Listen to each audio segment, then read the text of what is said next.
observing this shocking trend which can actually cost you your CA attempt, and I'm pretty sure many of you will fall prey to this particular trend. So please बेटा next 3-4-5 minute के लिए मुझे ध्यान से सुनना, बाद में जाके रिग्रेट करोगे कि मैम ये चीज पता होती तो आज अनसक्सेसफुल नहीं देखना पड़ता मार्कशीट में. तो please hear me out very carefully, I am coming straight to the point.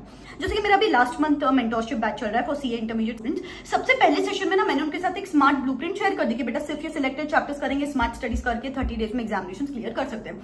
Second session में मैंने जब उनको पूछा कि बेटा पढ़ाई कैसी चल रही है, 80% of the students got super excited, ma'am बढ़िया अच्छी चल रही है, टारगेट्स अचीव हो रहे, दिस दैट.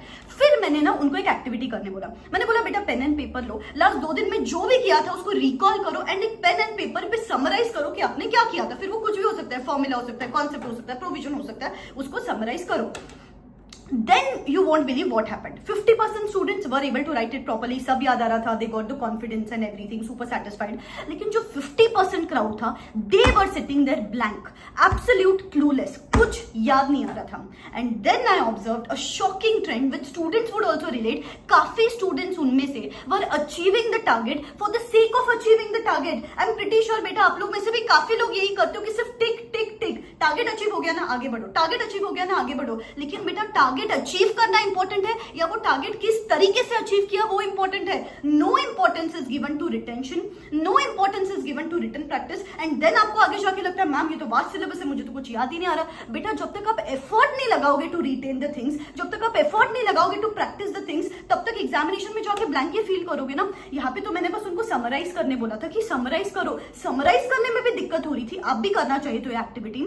समराइज करने में भी दिक्कत होती थी, एग्जामिनेशन में जाके केस स्टडीज कैसे आंसर करोगे, MCQs कैसे आंसर करोगे, डिफिकल्ट क्वेश्चंस कैसे आंसर करोगे. एंड देन आपको लगता है कि यार मैं तो ब्लैंक हो गई एग्जामिनेशंस में. बेटा give the importance to retention, give the importance to practice. नहीं तो फिर ये ही ट्रेंड कंटिन्यू हुआ ना कि for the sake of it पढ़ाई कर रहे हो, क्वालिटी स्टडीज नहीं कर रहे हो, फिर हाई चांसेस अनसक्सेसफुल देखना पड़ेगा आपको मार्कशीट पे. अभी जैसे कि सिर्फ 2 सेशंस हुए लास्ट मंथ मेंटोरिंग के and students got their studies back on track. 7 to 8 और पावर पैक सेशंस बचे हैं. 1.5 day before examinations, dos and don'ts, stress management, how to manage those 3 hours of examinations. Amazing sessions lined up. बच्चे मुझे result के दिन call करके बोलते ma'am ये वाली टिप्स है, इस वजह से हमारा cycle of attempts was broken, ये वाली टिप्स के वजह से we were able to perform well. हमको एग्जामिनेशंस मिले सब्जेक्ट्स में, बहुत यूजफुल रहता है. डिस्क्रिप्शन बॉक्स में लिंक दे रही हूँ, लिमिटेड इनटेक लेने वाली हूँ यहाँ पे. बेटा आप भी before it gets too late get your studies back on track. एक और चीज मैंने अभी रिसेंटली ऑब्जर्व की, मैंने एक स्टूडेंट को पूछा बेटा आपको पेपर देना है, आप 1 महीने से एक सब्जेक्ट की पढ़ाई कर रहे हो तो प्लीज अभी इसका फुल कोर्स का पेपर दे देते. First she was sceptical to give the paper but I convinced her to give the paper because यार अभी पेपर नहीं देंगे तो कब पेपर देंगे.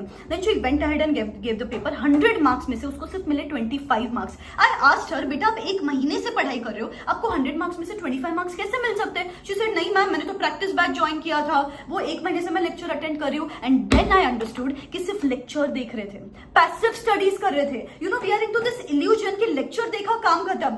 वही प्रैक्टिस बैच में जो सर प्रैक्टिस करवा रहे उतना उतना किया काम खत्म. अरे खुद पेन पेपर लेके कब बैठोगे, कब खुद वो 100 मार्क्स का पेपर सॉल्व करोगे. बेटा जब तक आप खुद से पेपर्स नहीं दोगे, जब तक आप खुद से रिटन प्रैक्टिस नहीं करोगे, वो एग्जामिनेशन में जब सब क्वेश्चंस एक साथ आएंगे, पेपर्स लेंदी आ रहे हैं, एक्सट्रीमली कॉन्सेप्चुअल पेपर्स आ रहे हैं, कैसे डील कर पाओगे उसको. आपको लग रहा है सिर्फ अंडरस्टैंडिंग करके आप एग्जामिनेशन में जा सकते हो, आप एग्जाम ओरिएंटेड पढ़ाई नहीं कर रहे हो बेटा. इसीलिए मैं बोलती हूँ प्लीज प्लीज प्लीज जितने पेपर्स दे सकते हो दो. अगर आपके पास कोई भी टेस्ट सीरीज आपने बाय किए दो. अभी जो मैं लास्ट मंथ मेंटोरशिप की बात करी थी वहां पे मैं इसीलिए specifically detail test series provide करती हूँ बच्चों को, जिसको इवैल्यूएट करके देती हूँ सो दैट उनको गलतियां तो समझे ही समझे एंड उनको ये इल्यूजन से बाहर निकले कि मैं सिर्फ पढ़ाई for the sake of it कर रही हूँ, मुझे एक्चुअली इसको क्वालिटी बढ़ानी है, स्पीड बढ़ानी है, मुझे एक्चुअली खुद से प्रैक्टिस करनी पड़ेगी. ये सारे रियलाइजेशंस कब आएंगे आपको भी, when you actually put that pain and paper in hand और प्रैक्टिस करना शुरू करोगे.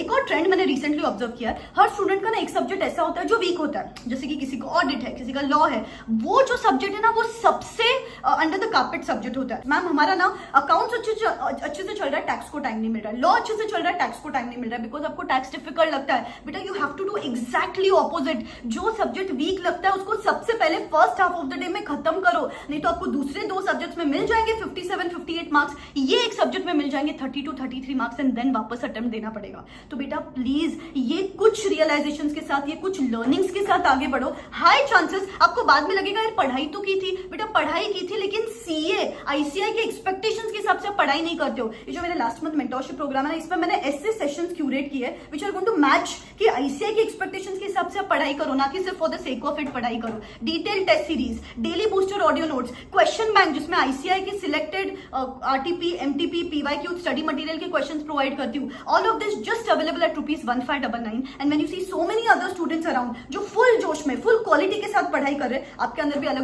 जोश आ जाता है। डिस्क्रिप्शन बॉक्स में लिंक दे देती हूँ, go and check it out. और द बॉटम लाइन इज बेटा प्लीज पढ़ाई करो, not just to achieve tick mark on that target, but actually quality studies to get good marks in the examinations. Retention पे ध्यान दो, practice पे ध्यान दो, पेपर सॉल्विंग पे ध्यान दो, तब कहा जाके आप एग्जाम में परफॉर्म कर पाओगे, नहीं तो वापस बैंड बज जाएगी। बेटा please take this oath, comment I am not going to make myself fool in the next 30 days and I will focus upon quality studies. अगर बेटा आपको खुद को सक्सेसफुल देखना है अपकमिंग अटेम्प्ट में, तो ये ओथ लोगे, comment that in the comment section में। ठीक है, पढ़ो, 30 days है, सफिशिएंट है। All the very best, bye bye, take care. Hello, this is CA Vineeta Mulchandani, January 2026 qualified chartered accountant है।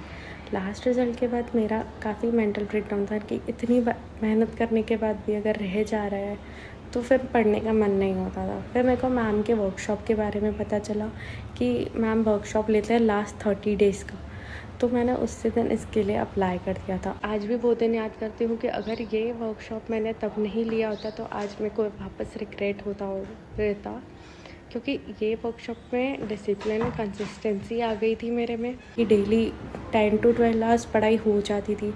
प्लानर्स के कारण 10 से 12 घंटे आराम से पढ़ के हो जाते थे, वो भी इफ़ेक्टिवली, क्योंकि यही 30 दिन हमारा रिज़ल्ट डिसाइड करते हैं। मेहनत तो अभी करनी है, इन 30 दिनों में अगर मेहनत हो गई तो क्लियर होना ही है। उसके बाद पेपर के जो 3 आवर्स हैं वो हमको कैसे करने हैं, हमारा माइंडसेट प्रिपेयर किया कि पेपर टफ भी आए तो हम पैनिक ना करें। तो उनकी जो ये टिप्स थी, उनके कारण ही आज मैं CA बनी। Thank you so much ma'am.